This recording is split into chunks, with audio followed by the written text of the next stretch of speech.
మధ్యలో ఏ జన్మలో ఏ తీరని రుణం ఉందో, మరెందుకు ఇంతలో ఈ బంధనం ఇన్నింతలు పెరిగిందో, అమాయకమైన నీ చిన్నారి నవ్వును ఏ తల్లి కందో, ఇటే నీ దారి ఉందని నిన్ను ఏ సుడిగాలి పంపిందో.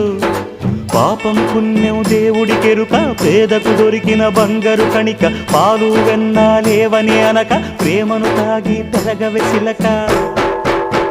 వలేసే పాడు లోకం కంటపడక ఉండు నాయనక, ఇలా నా గుండెలోనే గువ్వల కొలు ఉండిపోయింక. ఇటే పోస్తే ఎమున్నైనా నిలేస్తానే, మరింక ఏ కీడు నీ వంక రాలే.